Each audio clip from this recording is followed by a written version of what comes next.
تو آج ہم ایک بہت ہی شناسا احساس پر بات کر رہے ہیں. جی. وہ احساس جو کچھ لوگوں سے ملنے کے بعد ہوتا ہے، جیسے روح پر کوئی بوجھ آ گیا ہو اور آپ کی ساری توانائی ختم ہو گئی ہو. بالکل، جیسے آپ اندر سے خالی ہو گئے ہو. یہ کوئی وہم نہیں ہے، یہ ایک حقیقی نفسیاتی عمل ہے. کچھ لوگ وہ دوسروں کی جذباتی توانائی پر زندہ رہتے ہیں. انہیں انرجی ویمپائر بھی کہا جاتا ہے. جی، لیکن یہ کوئی مافوق الفطرت چیز نہیں. اس کی جڑیں اکثر شدید عدم تحفظ میں ہوتی ہیں. وہ خود کو مظلوم دکھاتے ہیں تاکہ آپ کی ہمدردی حاصل کر سکیں. اور سب سے عجیب بات یہ ہے کہ یہ لوگ اکثر بہت نرم نظر آتے ہیں، بہت محبت کرنے والے. یہی تو ان کا طریقہ ہے، وہ کھلے عام حملہ نہیں کرتے. اچھا، جیسے آپ انہیں کوئی خوشی کی خبر سنائیں تو وہ اس میں بھی کوئی نقص نکال لیں گے، مگر بہت ہمدردی سے. وہ کہیں گے بہت مبارک ہو، لیکن اس میں یہ خطرہ بھی تو ہے نا. بس میں تو تمہاری فکر کر رہا ہوں. بالکل. اور وہ فکر نہیں ہوتی، وہ آپ کی خوشی کو کنٹرول کرنے کا ایک طریقہ ہے.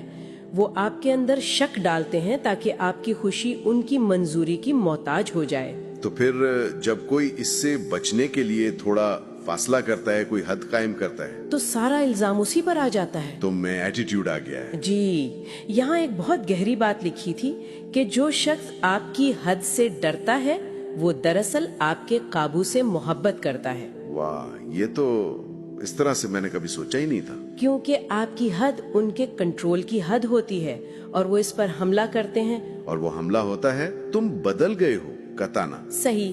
یہ ایک جال ہے. وہ آپ کو اسی پرانے کمزور ورژن میں واپس کھینچنا چاہتے ہیں جسے وہ آسانی سے استعمال کر سکیں. ٹھیک ہے، تو پہچان تو ہو گئی، لیکن اس کا حل کیا ہے؟ خاص طور پر اگر یہ لوگ بہت قریبی ہوں، کوئی رشتہ دار، کوئی دوست. مقصد سزا دینا نہیں ہے، مقصد اپنی حفاظت ہے. اور اس کا پہلا قدم ہے خاموش حد بندی. خاموش حد بندی، اس کا کیا مطلب ہے؟ مطلب آپ کو اعلان کرنے کی ضرورت نہیں کہ میں تم سے دور ہو رہا ہوں. آپ بس اپنی رسائی کم کر دیں، گفتگو کے موضوعات محدود کر دیں اور اپنی جذباتی سرمایہ کاری روک دیں. بالکل. جیسے اگر کوئی روز فون کر کے شکایتیں کرتا ہے تو فون اٹھائیں. اچھا. مگر گفتگو کا دورانیہ کم کر دیں. ہمدردی کریں مگر مشورہ یا حل نہ دیں.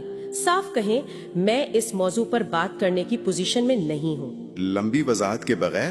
جی، کیونکہ آپ کی ہر دلیل، ہر صفائی ان کے لیے نیا ایندھن ہے. وہ آپ سے بحث نہیں چاہتے، وہ رد عمل چاہتے ہیں. وہ آپ کا جذباتی رد عمل چاہتے ہیں. اور اس سے بچنا یہ تو بہت مشکل ہے. جب کوئی قریبی شخص تنقید کرے تو غصہ تو آتا ہے، دکھ ہوتا ہے. یہی تو اصل جنگ ہے. وہ آپ کو اس مقام پر لانا چاہتے ہیں جہاں آپ جذباتی طور پر ٹوٹ جائیں، چیخیں، روئیں، تاکہ وہ کہہ سکیں دیکھا مسئلہ تو تم ہی ہو. صحیح کہا. آپ کا رد عمل ان کے لیے ثبوت ہے کہ وہ صحیح ہیں.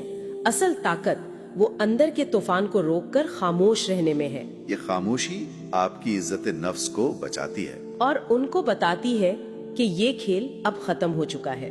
تو یہ جنگ دوسرے کو ہرانے کی نہیں بلکہ اپنی ذات کو بچانے کی ہے. جی. شاید اسی لیے آخری نقطہ دل کو اللہ سے جوڑنے کا تھا، کیونکہ جب آپ کی عزت کا انحصار انسانوں پر نہیں رہتا تو ان کے الفاظ آپ کو توڑ نہیں سکتے. سکون کا اصل ذریعہ کوئی انسان نہیں ہو سکتا، وہ اللہ کی طرف سے آتا ہے. اور دعا کا مطلب یہ نہیں کہ وہ شخص بدل جائے، بلکہ یہ کہ اللہ آپ کو حکمت دے، آپ کو اپنی حفاظت کرنے کی طاقت دے، آپ کو ایسے لوگ ملیں جو آپ کی حد کو گناہ نہ سمجھیں، جو آپ کی خودداری کی قدر کریں. جی. آخر میں ایک بنیادی کشمکش سامنے آتی ہے.